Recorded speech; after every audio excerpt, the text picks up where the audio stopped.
Section 1. Understanding depression. A look at symptoms, causes, and the brain. Depression is a common but serious mood disorder. It affects how you feel, think, and handle daily activities. It goes beyond occasional sadness. Depression can linger for weeks, months, or even years. Symptoms can vary, but some common ones include persistent sadness, loss of interest, fatigue, and changes in sleep and appetite. The causes of depression are complex and not fully understood. Factors like genetics, brain chemistry, life experiences, and medical conditions can all play a role. Imbalances in brain chemicals called neurotransmitters like serotonin and dopamine are believed to be significant contributors. These neurotransmitters act as messengers between nerve cells in the brain. They influence mood, sleep, appetite, and other functions. When these chemical messengers are out of balance, it can disrupt normal brain function and contribute to depression. Antidepressants are medications designed to treat depression. They target imbalances in neurotransmitters within the brain. These medications help alleviate depressive symptoms and improve mood. Antidepressants typically take several weeks to start working. The goal is remission, where symptoms significantly decrease. Depression is a medical condition, and seeking treatment is crucial. Consult with a healthcare professional to discuss treatment options. Section 3. Neurotransmitters. The brain's chemical messengers and their role in mood. Neurotransmitters are chemical messengers that allow nerve cells in the brain to communicate with each other. This communication is vital for regulating mood, emotions, sleep, appetite, and many other bodily functions. When there's an imbalance in these neurotransmitters, it can disrupt these crucial processes. Serotonin and dopamine are two neurotransmitters that play significant roles in mood regulation. Serotonin is often referred to as the feel-good neurotransmitter, contributing to feelings of happiness, well-being, and relaxation. Dopamine, on the other hand, is associated with motivation, reward, and pleasure.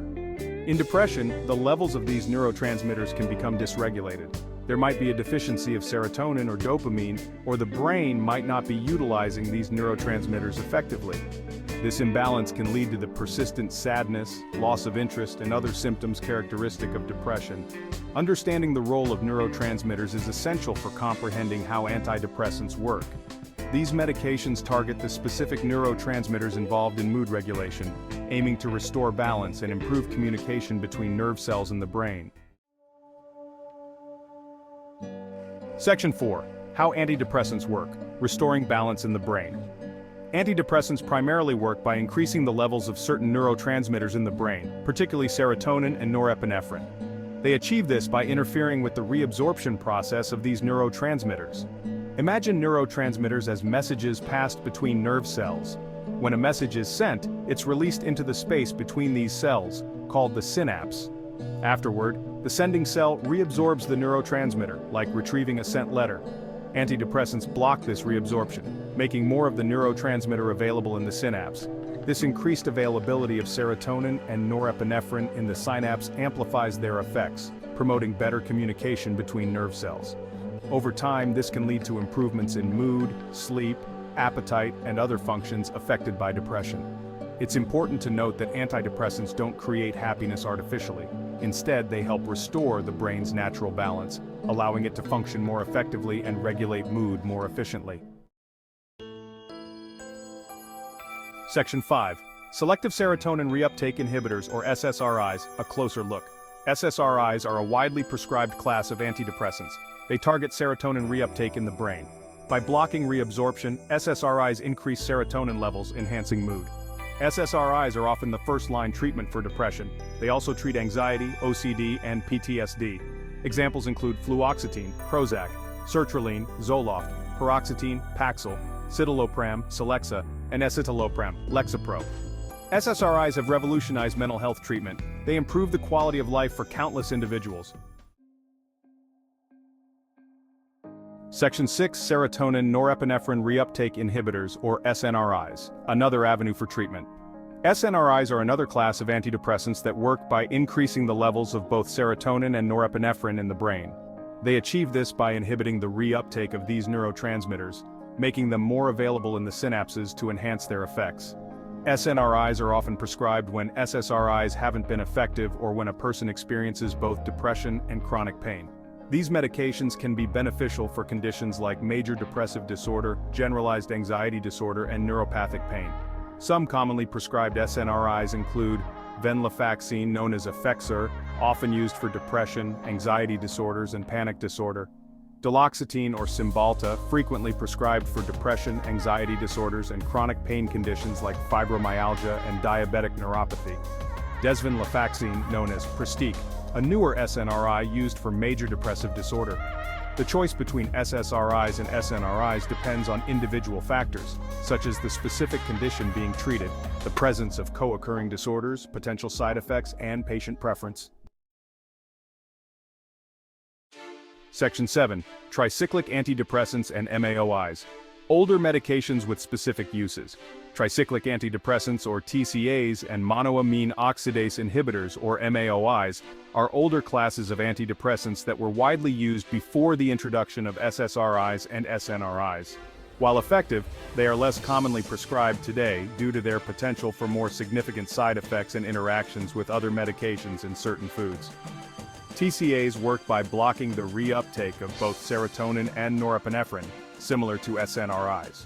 However, they also affect other neurotransmitters, which can contribute to their side effects.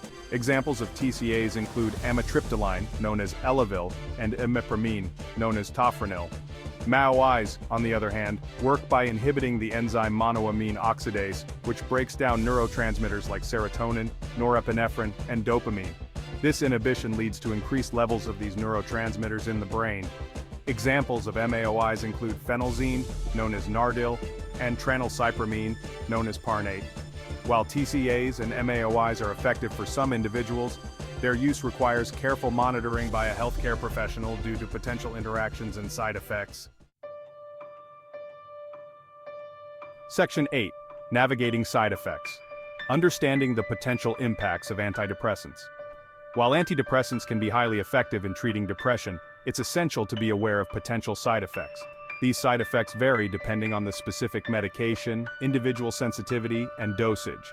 Common side effects of antidepressants can include nausea, dry mouth, sexual side effects, weight gain or loss. In most cases, these side effects are mild and tend to subside within a few weeks of starting the medication. However, it's crucial to discuss any side effects with your doctor, as they may adjust the dosage or switch medications if needed. Rare but potentially serious side effects can occur with some antidepressants. It's important to seek immediate medical attention if you experience severe allergic reactions like difficulty breathing or swelling of the face or throat, suicidal thoughts or behaviors, irregular heartbeat, mania or hypomania, which are unusually elevated mood and energy levels. Remember, everyone responds to medications differently. What works well for one person may not work the same way for another. Section 9. The importance of patience. Allowing time for antidepressants to take effect. Antidepressants take time to work, often several weeks. It's normal to feel discouraged if you don't see immediate results. Side effects may occur before positive changes. Remember, this is part of the process. Your brain is adjusting to the medication. Be patient and continue your medication as prescribed. Section 10. Working with your doctor. Personalized treatment and ongoing monitoring. Treating depression with antidepressants is not a one-size-fits-all approach. It requires a collaborative effort between you and your doctor to find the most effective treatment plan tailored to your individual needs. Your doctor will consider various factors when determining the best course of treatment, including the severity of your depression *, your medical history, any other medications you're taking * potential drug interactions, your preferences and concerns. Once you start taking antidepressants, regular checkups with your doctor are essential. These appointments allow your doctor to monitor your progress and assess the effectiveness of the medication, identify and manage any side effects, make necessary adjustments to your dosage or medication if needed, provide ongoing support and guidance. Remember, you are an active participant in your treatment. Don't hesitate to share any concerns, questions, or changes in your symptoms with your doctor. Open communication is key to successful depression treatment. Section 11. Seeking help and finding hope. You are not alone in your journey with depression. Living with depression can be incredibly challenging, But it's important to remember that you are not alone. Reaching out for professional help is a sign of strength, not weakness. A healthcare professional can provide a proper diagnosis and recommend treatment options. Psychotherapy provides a safe space to explore your thoughts and develop coping mechanisms. Support groups offer a sense of community and valuable insights. Be patient with yourself, celebrate your successes, and don't be afraid to ask for help.